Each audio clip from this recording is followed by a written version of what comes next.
नमस्कार, प्रखर राजपूत को देख रहे हैं आप। आज तारीख है 6 जुलाई साल 2026 और इजराइल, फिलिस्तीन, लेबनान, पाकिस्तान, भारत समेत पूरी दुनिया की खबरों के साथ एक बार फिर से आपके सामने हाजिर हुआ हूं। दोस्तों, इस वीडियो में हम आपको बताएंगे कि एक तरफ ईरान लगातार अमेरिका के ऊपर दबाव बना रहा है कि भाई साहब हमले रुकने चाहिए, लेकिन इसके बावजूद भी इजराइल अपनी हरकतों से बाज नहीं आ रहा। और साथ ही दोस्तों, इस वीडियो में हम आपको ये भी बताएंगे कि क्या ईरान के जो राष्ट्रपति महमूद पेजेश्कियन हैं वो अमेरिका से पैसे खा चुके हैं। जी हाँ, ये बहुत बड़ी अपडेट है और इसके बारे में भी हम बहुत डिटेल में चर्चा करेंगे। और साथ इस वीडियो में आपको ये भी बताएंगे कि इजिप्ट ने ईरान के साथ मिलकर इजराइल के खिलाफ कुछ बड़ा ऐलान किया है। अब ऐलान कौन सा है, क्या कुछ इससे इजराइल को नुकसान होगा, इस चीज को हम बहुत डिटेल में बताएंगे दोस्तों। और साथ इस वीडियो में हम आपको ये भी बताएंगे कि इस समय चाइना भारत के खिलाफ कितनी बड़ी तैयारी कर रहा है।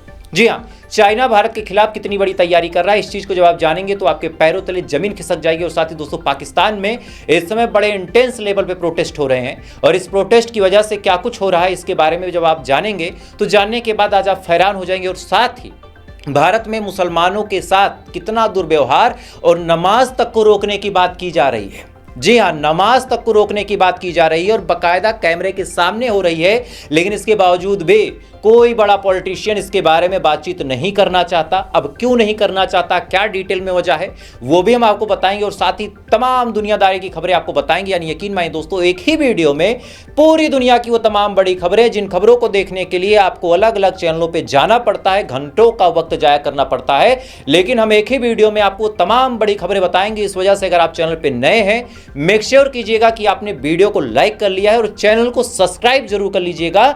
चूंकि बहुत सारे लोग देखते हैं लेकिन उन्होंने सब्सक्राइब नहीं किया, तो सब्सक्राइब कर लीजिए और साथ ही बेल आइकन ऑन कर लीजिए ताकि जब भी मैं वीडियो डालूं सबसे पहले वो नोटिफिकेशन आप तक पहुंचे। तो आप लाइक सब्सक्राइब कर दीजिएगा। तब तक दोस्तों एक एक करके मैं आपको खबरें बताता हूं। सबसे पहली, सबसे बड़ी और सबसे अहम खबर यह है कि ईरान की तरफ से एक खबर निकल के सामने आ रही है कि सीक्रेटली 11 जुलाई को, यानी महज 5 से 6 दिन अगर आप जोड़ें तो 5 से 6 दिन बाद पाकिस्तान के इस्लामाबाद में बातचीत हो सकती है। अब आपके दिमाग में एक सवाल आ सकता है कि भाई साहब अगर बातचीत हो रही तो इसमें दिक्कत क्या है।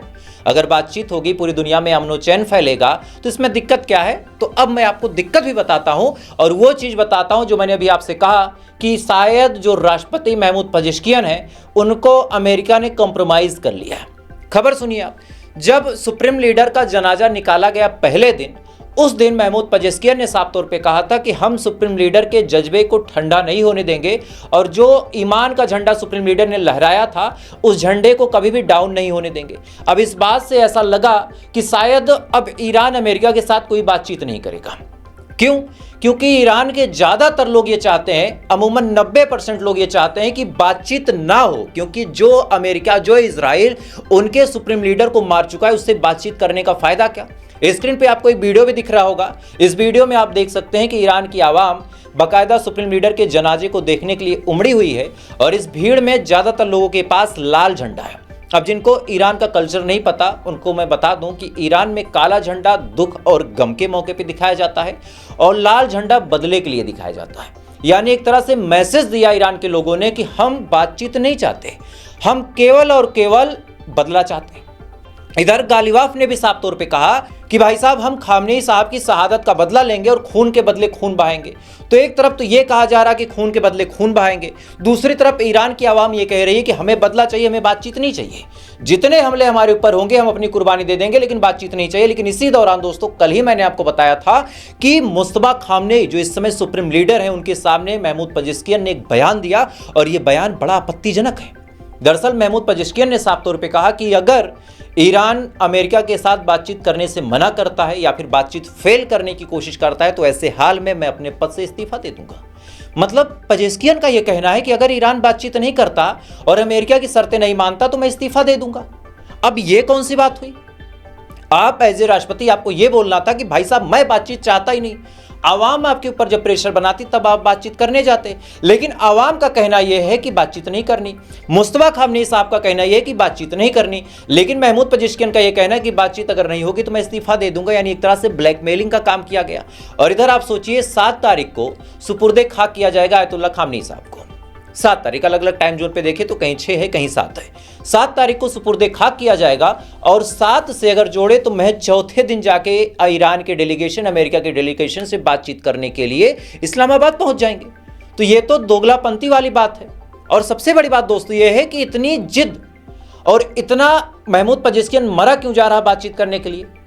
अब आपके दिमाग में एक बात आ सकती है, मुझे पता है ये बात आएगी कि भाई साहब तुम तोड़ने वाली बात कर रहे हो, तुम आवाम को भड़का रहे हो, तुम मुसलमानों को बरगला रहे हो कि ईरान अलग हो रहा है, ईरान में लोग अलग अलग बट रहे हैं। अब आपको दो चार बातें बता देता हूं, बाकी फिर फाइनल डिसीजन आपका है। पहली बड़ी बात यह है कि अगर ईरान में लोग गद्दार ना होते और बहुत टॉप लेवल के क्यों? क्योंकि सुप्रीम लीडर आयतुल्लाह खामनेई साहब की लोकेशन किसी लोकल ईरानी को नहीं पता होगी, कहां कौन सी मीटिंग कंडक्ट हो रही है ये बात किसी आम आदमी को नहीं पता होगी, किसी मोसाद के एजेंट को नहीं पता होगी। ये बात उसी आदमी को पता होगी जो बात सुनता हो वहां बैठ के और जिससे सुप्रीम लीडर बाकायदा डिस्कशन कर रहे थे।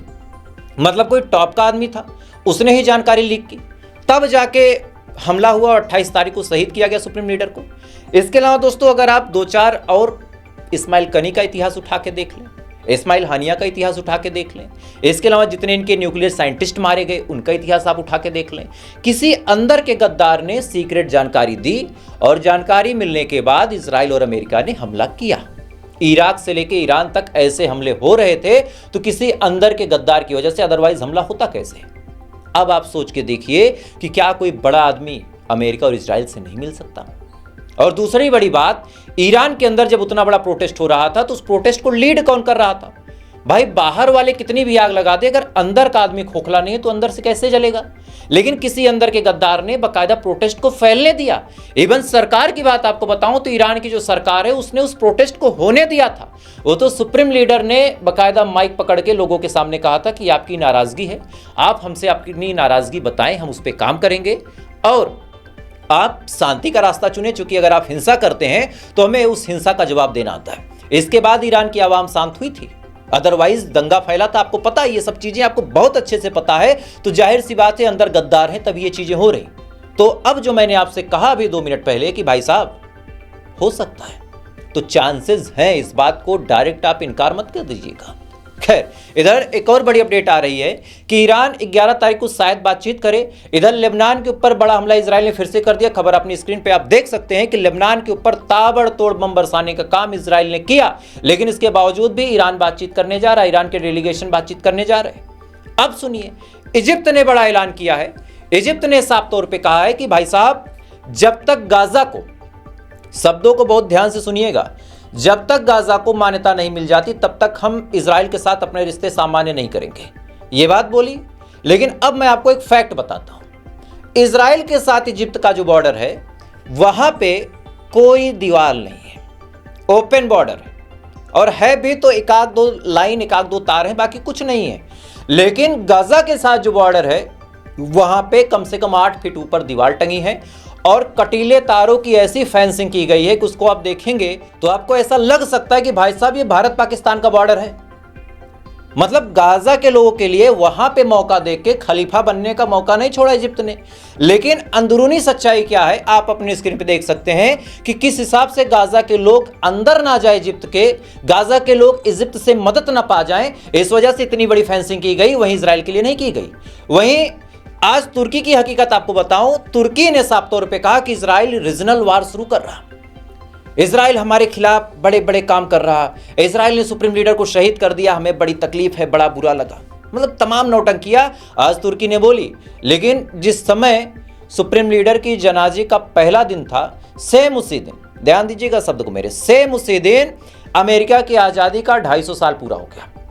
250 साल का जो सेलिब्रेशन था उसको अमेरिका में बड़े धूमधाम से किया गया, और होना भी चाहिए भाई, उनका देश है। इजराइल के जेरूसलम में बाकायदा आप स्क्रीन पे वीडियो देख सकते हैं कि हुआ। इजराइल करेगा क्योंकि इजराइल अमेरिका का दोस्त है, अमेरिका भर भर के पैसे और हथियार देता है। लेकिन ये तीसरा जो वीडियो आप देख रहे हैं ब्रिज का, ये कहीं और का नहीं, तुर्की का है। तुर्की भी अमेरिका की आजादी को सेलिब्रेट कर रहा। क्यों? क्योंकि तुर्की भी नाटो का मेंबर है, अमेरिका भी नाटो का मेंबर है, और तुर्की को एक बात पता है कि खलीफा बनने के लिए डायलॉग चाहे जितना पेल दें, लेकिन सच्चाई ये है कि हमें अमेरिका के ही साथ रहना है। नहीं तो आप सोच के देखिए कि जिस समय इतनी बड़ी जंग चल रही थी, कोई ईमान का सूरमा ईरान के साइड से एक कंकड़ तक नहीं फेंक रहा, कोई भी ईमान का सूरमा। और आज खामनेई साहब नहीं रहे तो उनके पीठ पीछे कैमरे लगा लगा के, माइक लगा लगा के बड़े बड़े बयान इजिप्त, और तुर्की, अजरबैजान, कतर सब दे रहे हैं, लेकिन मेन मौके पे कोई काम नहीं आया। और अगर फिर जंग शुरू हो जाए तो फिर कोई काम नहीं आएगा, इस बात को आप गांठ बांध के रख लीजिएगा। खैर, इसी दौरान दोस्तों भारत के अंधभक्तों को बेंजामिन नेतन्याहू ने थैंक यू बोला है। भारत के अंधभक्तों के लिए बेंजामिन नेतन्याहू ने साफ तौर पे कहा कि जब मैं अपना सोशल मीडिया खोलता हूं तो खोलने के बाद मुझे दिखाई देता है कि भारत के लोगों ने मुझे जबरदस्त सपोर्ट किया है। मुझे भारत से इतने मैसेज आते हैं कि तुम जो गाजा में कर रहे हो बिल्कुल सही है, तुम जो फिलिस्तीन के साथ कर रहे हो बिल्कुल सही है, तुम लेबनान पे कब्जा कर लो, तुम ईरान को तहस नहस कर दो। क्यों? क्योंकि ईरान, लेबनान, गाजा, फिलिस्तीन, वेस्ट बैंक, इन तमाम जगहों पे मुसलमान रहते हैं। मतलब भारत में मुसलमानों से इतनी नफरत है, और कितनी है अभी आपको बहुत डिटेल में सबूतों के साथ बताऊंगा भैया। मतलब कोई इधर उधर की बात नहीं करता, सारे तथ्यों के साथ आपके सामने फैक्ट रखता हूं, तथ्यों को आप देखिएगा। इतनी नफरत है कि यहां से ट्रांसलेट करके हिब्रू भाषा में वहां मैसेज किया जा रहा कि तुम जो कर रहे हो बहुत सही कर रहे हो। और आज इसी को लेके बेंजामिन नेतन्याहू ने लोगों का शुक्रिया अदा किया। क्यों किया? क्योंकि पता है कि ये वो कम्युनिटी के लोग हैं जो अपने भाई का गला काट के बाहर से शाबाशी लेंगे, बाहर से शाबाशी लेंगे। इधर ये तमाम चीजें चल रही हैं। इधर भारत की कहानी आप सुनिए। चाइना हमारे राफेल को काउंटर करने के लिए अपने J-10 को या फिर J-15C, अलग अलग जो फाइटर जेट हैं, स्क्रीन पे आप खबर देख सकते हैं, उनकी स्पेशल ट्रेनिंग करवा रहा है चाइना कि अगर कभी राफेल से मुकाबला हो तो उस राफेल को मार के गिराया जा सके। या फिर यह भी हो सकता है कि ट्रेंड करके पायलट पाकिस्तान को दिए जाएं, चूंकि फाइटर जेट तो दिए जाते हैं, मिसाइल दी जाती है PL-15 वगैरह। तो ऐसे हाल में चांसेस ये हैं कि फाइटर पायलट भी दिया जाए कि कभी भारत पाकिस्तान की जंग हो तो काउंटर किया जा सके। ये बहुत बड़ी खबर है, लेकिन गोदी मीडिया और अंधभक्त मंडली इस खबर के आगे आंखों पे पट्टी बांध लेते कि भैया मैं कुछ नहीं देखूंगा और ना मैं कुछ बोलूंगा।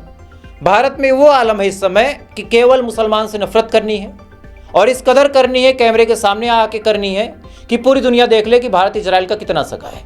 उत्तराखंड में लोग सड़कों पे उतर गए हैं और उनकी डिमांड है कि अब उत्तराखंड में खुले में नमाज नहीं होनी चाहिए। ठीक, यहां तक ठीक। अब सुनिए, अब डिमांड यह है कि भाई साहब नमाज होनी ही नहीं चाहिए जहां पे हिंदू रहते हैं। वीडियो देखें आप। नमाज पढ़ना बंद करो, बंद करो, बंद करो। नमाज पढ़ना बंद करो, बंद करो, बंद करो। नमाज रिस्पेक्ट मुर्दाबाद, मुर्दाबाद, मुर्दाबाद। लव जिहाद मुर्दाबाद, मुर्दाबाद, मुर्दाबाद। लैंड जिहाद मुर्दाबाद, मुर्दाबाद, मुर्दाबाद। अवैध मस्जिद बंद करो, बंद करो, बंद करो। अवैध मस्जिद बंद करो, बंद करो, बंद करो। सरकारी भूमि पे मस्जिद बंद करो, बंद करो, बंद करो। मस्जिद बंद करो। हिंदू क्षेत्र में अल्लाहू अकबर बंद करो, बंद करो, बंद करो। हिंदू क्षेत्र में नमाज बंद करो, बंद करो, बंद करो। इस वीडियो में आप साफ तौर पे देख सकते हैं कि किस हिसाब से मुसलमान से इतनी नफरत है कि नमाज नहीं होनी चाहिए। आज आपको पश्चिम बंगाल की एक तस्वीर दिखा रहा हूं, स्क्रीन पे आप एक वीडियो देख रहे हैं। यहाँ पे एक महिला वकील जा रही है और इसके ऊपर बाकायदा अंडे फेंके जा रहे हैं, और ये अंडे फेंकने वाले कौन है वो आप अंदाजा लगा सकते हैं इस बात से कि ये जो महिला वकील है, इस बेचारी महिला वकील का नाम तुलिका खातून है। तुलिका खातून आज बीजेपी शासित राज्य से सुरक्षित निकल नहीं पा रही है। उसको बाकायदा सड़कों पे बेइज्जत करके उसके ऊपर अंडे फेंके जा रहे हैं। वीडियो सोशल मीडिया पे वायरल है, लेकिन इसके बावजूद भी किसी की गिरफ्तारी की कोई खबर अभी तक मुझे नहीं मिली है। ऊपर वाला अगर चाहेगा, सद्बुद्धि देगा तो शायद गिरफ्तारी हो जाए और हिंदू मुस्लिम भाईचारा सुरक्षित रह जाए। अब सुनिए, इधर पूरा देश हिंदू मुस्लिम की आग में झुलस रहा है। पूरा देश जो है उसमें बस एक ही जहर है कि मुसलमान है, इसको जलील कर दो, दाढ़ी वाला है इसको मार दो। कहीं मुसलमान अकेला दिख जाए तो लड़की छेड़ने का आरोप लगा के इसको पीट दो। बुरखे वाली दिख जाए तो उसको पाकिस्तान भेजने की बात कर दो। ये तमाम चीज़ें हो, लेकिन इसकी आड़ में क्या कुछ हो रहा है वो मैं आपको बता रहा हूँ। देखिए जरा, एक वीडियो पहले अपनी स्क्रीन पे देखिए।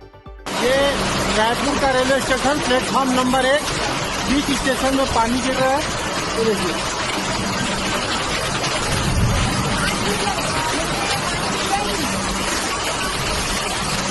पूरे स्टेशन में पानी गिर रहा है। इस वीडियो में आपने देखा कि कोई जगह है जहां से पानी टपक रहा है। आवाज से आप पहचान सकते होंगे कि ये कौन सी जगह है। ये जगह एक रेलवे स्टेशन है भारत की। बड़े धूमधाम से बड़े पैसे करोड़ों लगा के इसको बनाया गया, लेकिन आज इसकी सच्चाई ऐसी है, कितने पैसे खर्च करने के बाद पहली बरसात में ये रेलवे स्टेशन टपक रहा। लेकिन इस पर अंधभक्त बात नहीं करेंगे। चलो मान लो एक स्टेशन की बात है, वो ठीक है। लखनऊ में जो इस समय बीजेपी के अध्यक्ष बने हैं नितिन नवीन साहब, इनके स्वागत में बकायदा पूरा लखनऊ रोक दिया गया और इसके बाद बरसात में लोग जाम में खड़े रहे। क्यों? क्योंकि वीआईपी महोदय का काफिला निकल रहा। वीडियो देखें आप।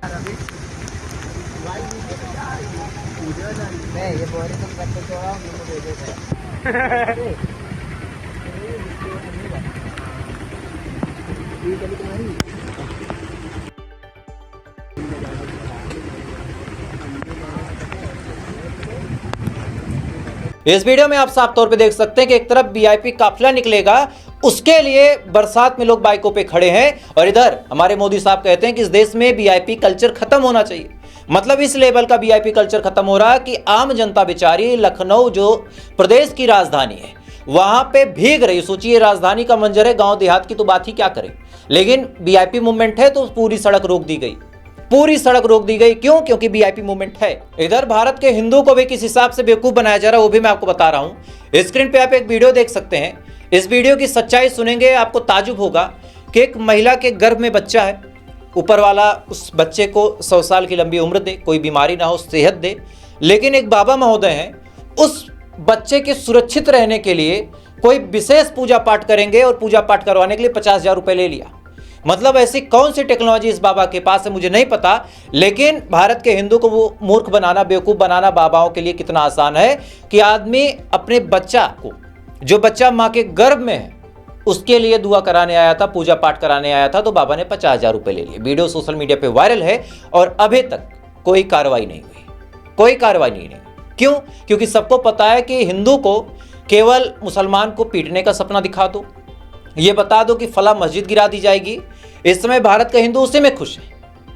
मतलब वो कहानी मैंने आपको बताई थी ना कि शौहर मर जाए चलेगा, बस सौतन विधवा होनी चाहिए।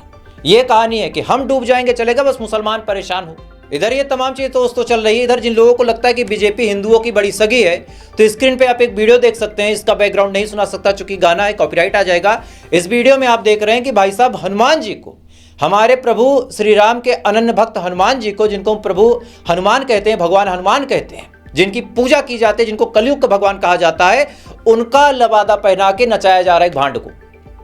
और बीजेपी ऊपर से बैठ के मंच से सड़क पे वो नाच देख रही है। मतलब आज बीजेपी के लिए हनुमान जी भी नाच रहे हैं, लेकिन कोई भी सनातन का सुरमा इस पे कमेंट नहीं कर सकता। क्यों? मुसलमान नहीं है ना।